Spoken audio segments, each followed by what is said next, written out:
Well, hello everybody. It is your friend in the Biblehead world, Dr. Wayne. It is time for Bible Study Wednesday, and this is our special Holy Week edition. I am going to be covering the texts of both the Maundy Thursday service and Good Friday. We got a lot to cover, and I'm still going to try to get it all done in less than 45 minutes. Because you got other things to do, right? Well, let's start with the Maundy Thursday text. So, Maundy Thursday, the word Maundy comes from the Latin mandatum, which means commandment, okay?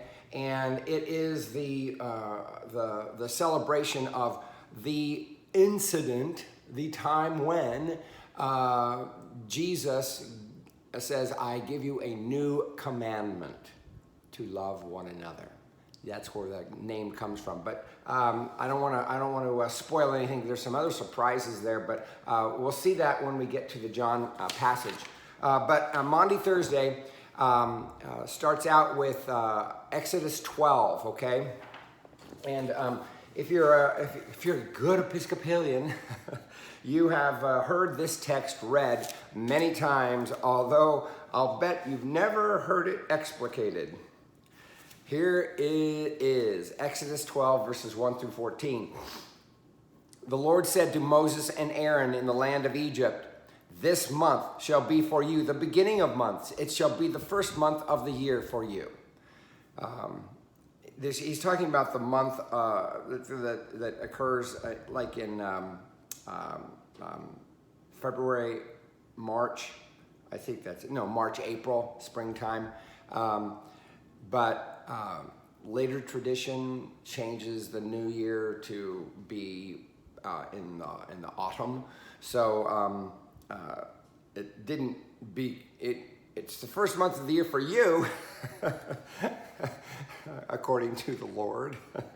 But it's not the first month of the year for Judaism anymore. It's not that. They changed it. Rosh Hashanah, yeah, which occurs usually in September. That's the first month of the year. September, October. Okay, verse 3. Tell the whole congregation of Israel that on the 10th of this month, they are to take a lamb for each family, a lamb for each household. If a household is too small for a whole lamb, it shall join its closest neighbor in obtaining one. The lamb shall be divided in proportion to the number of people who eat it. Lambs typically were birthed in the springtime. This is why we know that originally this was a spring kind of a recognition.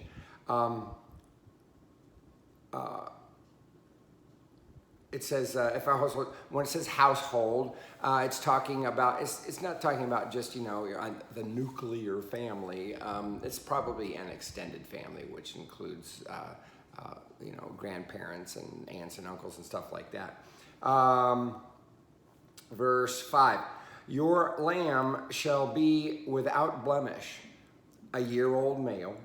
You may take it from the sheep or from the goat. So the lamb, it could be a goat, it could be a sheep. When it says that it shall be without blemish and a year old, we're getting more here into language that makes this sound like what the priests have to deal with when they are selecting animals for the sacrifices. And remember, they're still in Egypt here, right? They haven't even left Egypt yet, but yet what we see here is language that they came to know, that they got used to later on after they did, to get the law, took possession of the land, built the temple, started the temple sacrifices and all of that. We get the language that looks like temple language. All right. your lamps. Verse 6, you shall keep it until the 14th day of this month. Then the whole assembled congregation of Israel shall slaughter it at twilight. The slaughter at twilight, spoiler alert, this is the imagery we have of Jesus, although Jesus, when, according to the reckoning we get in the Bible, happened at like 9 a.m., not twilight. Verse 7, they shall take some of the blood and put it on the 2 doorposts and the lintel of the houses in which they eat it. The blood has an apotropaic quality to it. It's kind of almost like a belief, almost like an amulet type of a thing. You know how you have this thing that you think of like as a good luck charm that brings you good fortune. That's kind of the way the blood is being described. They shall eat the lamb that same night.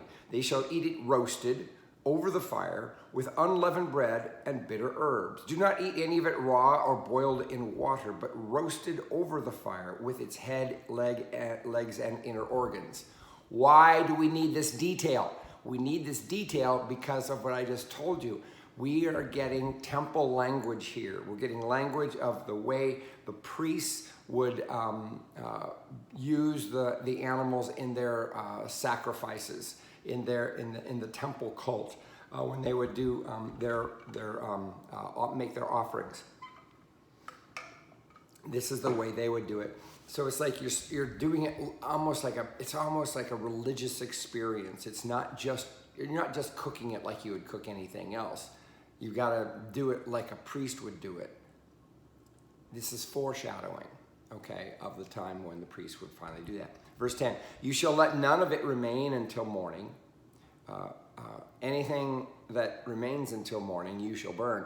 Do you remember the manna when they do go into the wilderness and they complain about the food? God brings them the manna, and the manna only lasted for the day. And if anything was left overnight, it had to be. It was like bad. Okay, so this is that kind of a. This is also foreshadowing, if you will, of that experience in the wilderness. Verse 11, this is how you shall eat it. Your loins girded, your sandals on your feet, and your staff in your hand, and you shall eat it hurriedly. It is the Passover of the Lord.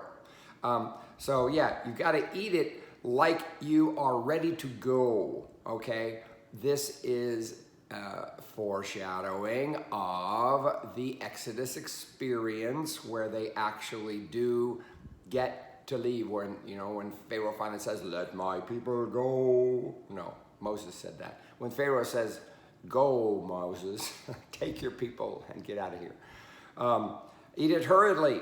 It is the Passover of the Lord. The word Passover translates the Hebrew Pesach, where we get the word Paschal for Paschal lamb or Paschal candle. We have that in our Episcopal Church. It is the Passover of the Lord. It literally means to spare or to save, that kind of thing. But pass over, to leave, to spare, okay? For I will pass through the land of Egypt that night, and I will strike down every firstborn in the land of Egypt, both human beings and animals. On all the gods of Egypt I will execute judgments. I am the Lord. Remember, this instruction was given before that last plague actually happened. The one that actually had Pharaoh, relent and say, go. He'd already announced this. And but now, before it actually happens, the instructions for the Passover are given. Alrighty then. And notice that the where it says the human beings and animals, all the firstborn. It's a judgment on the gods of Egypt, okay? There was belief that the gods of Egypt were just as, were more powerful, you know, and this, in the divine economy, it's a big war between the big guys upstairs, okay? And it's all about that. So we don't want to devolve into a discussion of, well, that doesn't seem fair. This isn't the concern of our writer. This is all about the honor of the Lord, okay? Verse 13, the blood shall be a sign for you on the houses where you live. When I see the blood, I will pass over you, and no plague shall destroy you when I strike the land of Egypt. This day shall be a day of remembrance for you. You shall celebrate it as a festival to the Lord. Throughout your generations, you shall observe it as a perpetual ordinance. That's how farther we're going in the that passage in Exodus. So we have the institution of the Passover, right? Okay. Let's skip to the Psalm. The Psalm is Psalm 116, verse 1, and then verses 10, 17. This is, I love the Lord because he has heard the voice of my supplication, because he has inclined his ear to me whenever I called upon him. How shall I repay the Lord for all the good things he has done for me? So this is a song of thanksgiving. The psalmist is thanking the Lord for deliverance. If you think about the context of the Exodus, the Passover happened just before the Exodus happened. And what our psalmist is doing is thanking and saying, I'm glad of this, all of this. I will lift up the cup of salvation and call upon the name of the Lord. I will fulfill my vows to the Lord in the presence of all his people. Precious in the sight of the Lord is the death of his servants. Why this thing about the servants? We're going to see that a little bit more. This is a foreshadowing of what we're going to see for Good Friday with the thing about the suffering servant. But let's go on. O Lord, I am your servant. I am your servant and the child of your handmaid. You have freed me from my bonds. I will offer you the sacrifice of thanksgiving and call upon the name of the Lord. I will fulfill my vows to the Lord in the presence of all his people. There's a little foreshadowing also of the attitude of Jesus, the idea of that what Jesus was in front of everybody when he was raised up, gave himself as a sacrifice. But it's also appropriate for us when we see the offering of thanksgiving, the sacrifice of thanksgiving was one of the things that they would do in the temple. In the courts of the house, in the courts of the Lord's house, in the midst of you, O Jerusalem. And we don't say the hallelujah from verse 17. Moving forward, remember I'm covering Good Friday, Maundy, Thursday, and Good Friday. So moving forward, the text, the second lesson, the epistle lesson for Maundy Thursday is 1 Corinthians chapter 11, verses 23 to 26. Now, in this particular chapter in 1 Corinthians, Paul is dealing with a problem in Corinth with their practice of the Lord's Supper. And there's a lot of disparity in wealth in this church, and it's causing a problem in the way that the supper happened. And apparently, the way that it was done is there was a ritual aspect of it, but it wasn't being tended to with the kind of fastidiousness that Paul would like. Verses 23 to 26. I received from the Lord what I also handed on to you, that the Lord Jesus, on the night when he was betrayed, took a loaf of bread. Okay, so Paul is getting back to the very simple thing that he says that he learned. He says he received from the Lord. We don't know how he received it. He says he received it from the Lord. that I also handed on to you. So it's like, okay, let's get back to what I really said is supposed to happen here. Here's what Jesus did, okay? And here's what it's supposed to mean. See, the Corinthians had gotten it into a gluttonous kind of a thing. I received from the Lord what I also handed on to you, that the Lord Jesus, on the night when he was betrayed, took a loaf of bread. And when he had given thanks, he broke it and said, "This is my body that is for you. Do this in remembrance of me." Now, this is the simplest way we see this. Now, it is expanded in our gospel writers, where we get the thing about, this is my body, which is given for you. Whenever you eat this, that kind of. This is the simplest thing. Do this in remembrance of me. In the same way, he took the cup also after supper. So there's this presumption, if you can tell, that that there is the loaf, the bread is something that they would do at the beginning. They would have a meal. It was in the context of a meal, and then notice it says after supper. Okay, yeah. Saying, "This cup is the new covenant in my blood. Do this as often as you drink it in remembrance of me." So remember that language we had from Jeremiah chapter 31 about God saying, I'll bring about a new covenant. When Jesus uses these words that Paul is quoting, "This is the new covenant in my blood," it's as though he's claiming that his action is that from Jeremiah. Jeremiah wasn't talking about Jesus, but Jesus is definitely using language that Jeremiah used, and it gives us a whole new way of thinking about that passage from Jeremiah, which we covered a couple of weeks ago. All right. "Do this as often as you drink it in remembrance of me."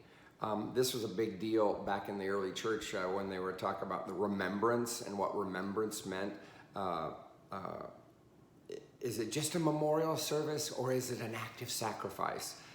We're not going to get into all of that. All we have here, though, is the words of Jesus, and we're not going to get into the whole discussion about, well, is it an actual sacrifice? That's the way most Roman Catholics have grown up, or is it a memorial service where we're remembering? You do it in remembrance of me. We have language in our New Revised Standard Versions. We have, "Do this for the remembrance of me." Oh, anyway, last sentence. "For as often as you eat this bread and drink this cup, you proclaim the Lord's death until he comes." So it's as though the action of doing it is our charigma, the preaching, our proclamation, what we're saying is true and real, which is that this death is that new covenant, and that's why we do that in the church. Quite frankly, is the way that Paul describes it there. Okay, we're moving on to the gospel passage for Maundy Thursday, John chapter 13, verses 1 through 17, and then we're going to have four and a half verses after that, verses 31b to 35. "Now, before the festival of the Passover, Jesus knew that his hour had come to depart from this world and go to the Father." This is the way John describes Jesus' ministry all the time, by the way. Always is like he knows exactly what's up. He knows exactly what's about to happen. Having loved his own who were in the world, he loved them to the end. And so he's basically saying that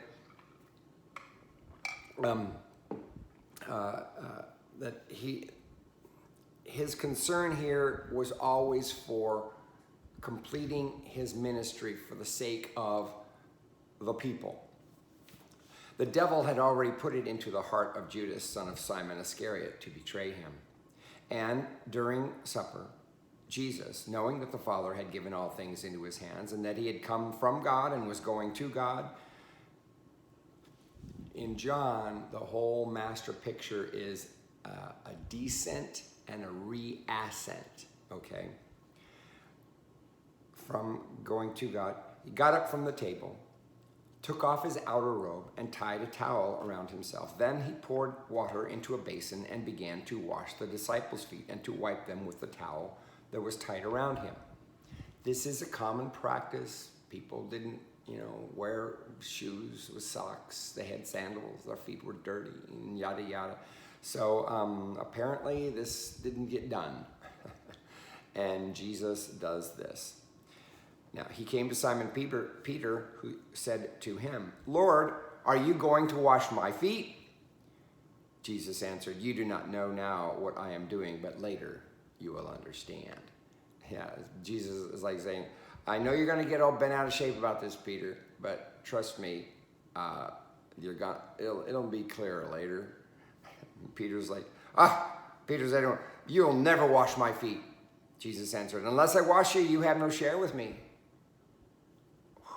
Simon Peter said to him, "Lord, well, if that's the case, then, Lord, not my feet only, but my hands and my head."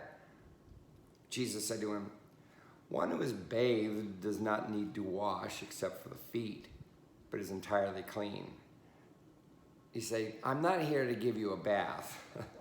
I'm here to perform an act of service that was missing, and now I'm putting in. And you are clean, though not all of you." So it says here he's using the plural for all, though not all of you. For he knew who was to betray him. For this reason, he said, "Not all of you are clean." After he had washed their feet and put on his robe and had returned to the table, he said to them, "Do you know what I have done to you? You call me teacher and Lord, and you are right, for that is what I am. So if your Lord and teacher have washed your feet, you also ought to wash one another's feet. For I have set you an example, that you should also do as I have done to you. Very truly I tell you, servants are not greater than their master, nor are messengers greater than the one who sent them. If you know these things, you are blessed if you do them." This is the end of verse 17. Then we're going to skip to verse 31. Remember, the context of this is the Last Supper, and John doesn't actually tell us that it was the Last Supper. He doesn't even tell us that it was the Passover, because he's clear that it was before the festival of the Passover. This is the night of the preparation for the Passover. The Passover is actually the next day for John. And Jesus' crucifixion, spoiler alert, crucifixion actually happens on the Passover in John. That's the reason why he doesn't describe the Last Supper, because it probably was a Passover supper, but it couldn't be a Passover supper in John. Why? Because it was the day of preparation for the Passover. It was before the festival. So John changes the timeline because for him, Jesus needs to be raised up. His sacrifice has to happen on Passover for John. That's why we don't have the Lord's Supper depicted in John. Now, so let's finish this out. So verses 31b to 35. Now the Son of Man has been glorified, and God has been glorified in him. If God has been glorified in him, God will also glorify him in himself and will glorify him at once. Little children, I am with you only a little longer. You will look for me, and as I said to the Jews, so now I say to you, where I am going, you cannot come. I give you a new commandment, that you love one another.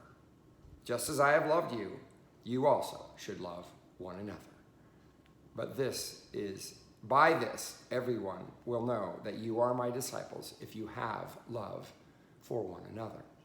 This is the basic, this is where all the teaching of Maundy Thursday is going. So Yes, Maundy Thursday does recognize the institution of the Lord's Supper, and we do celebrate the Lord's Supper, but the Passover instructions explain that. Then Paul's reading, or Paul's lesson about what the Lord handed on to him about the tradition around the supper was his way of saying, okay, this is the tradition, let's go with it. I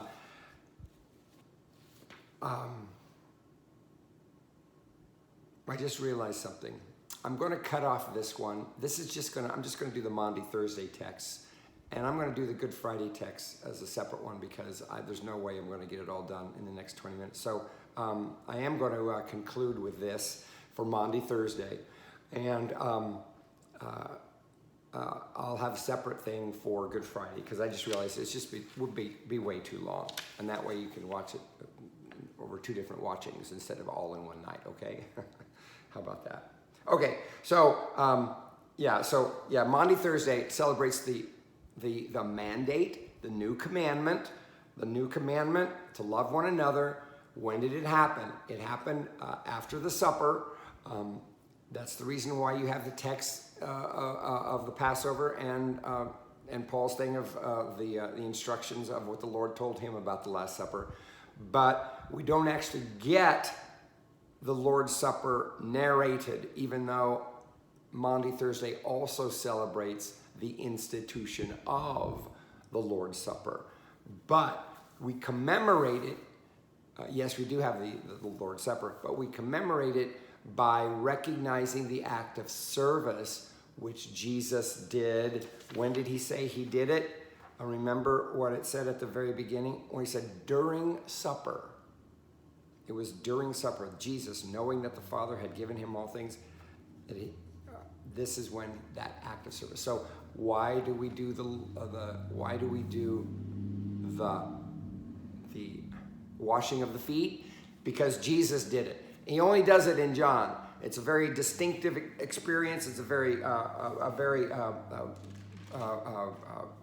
sacrificial kind of an action, and it is a metaphor for what will happen when he does go to the cross, which is an action on the behalf of everybody.